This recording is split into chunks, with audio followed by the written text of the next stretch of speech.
Happy new year के नाम से पूरी दुनिया में एक शोर शराबा है और नए साल की लोग मुबारकबाद दे रहे हैं।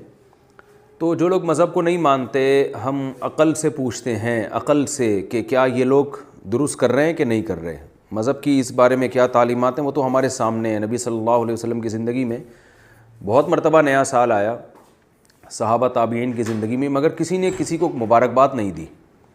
तो मज़हब की तालीमात इस बारे में वाज़ेह है। तो जो लोग लिबरल्स हैं, जो मज़हब को नहीं मानते, ज़रा हम उनसे पूछते हैं कि जो आप हैप्पी न्यू ईयर कर रहे हैं, खुशी की एक मना रहे हैं, किस चीज़ की खुशी हो रही है।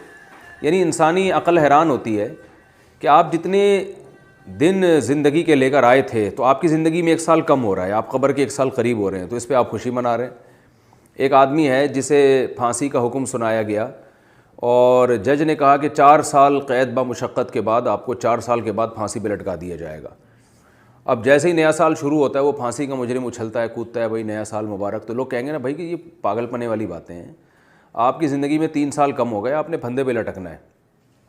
तो बिल्कुल इसी तरह है कि हम जितनी ज़िंदगी लेकर आए थे मौत के और करीब हो गए, हर साल गुजरने से मौत के और करीब हो रहे हैं।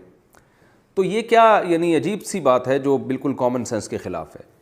लोग हमें ये भी कहते हैं कि अगर कोई किसी भी वजह से खुश हो रहा है तो इस पर गवर्नमेंट की तरफ से भी कोई पाबंदी नहीं है, तो ये उलमा इसके ख़िलाफ़ क्यों बोलते हैं। भाई खुश होने दो, चाहे वो खुश होने की कोई लॉजिक ना भी हो, तो गम के लिए तो कोई लॉजिक चाहिए होती है, टेंशन के लिए तो लॉजिक बनती है, खुश होने के लिए तो कोई दलील की ज़रूरत नहीं है।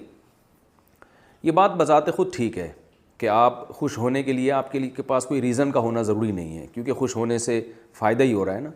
लेकिन याद रखें, ये जब है जब खुश होने से फ़ायदा हो रहा हो।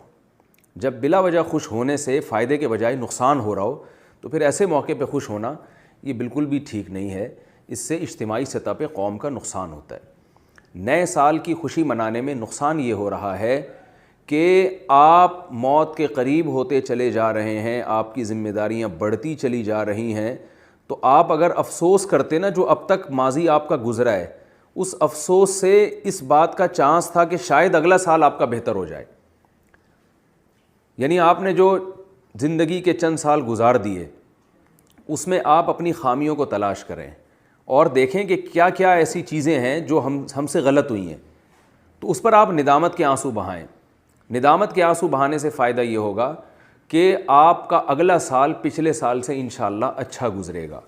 आप ये इस खौफ से कि मैं मौत के करीब हो गया हूँ, अपने आप को सुधारने की कोशिश करेंगे।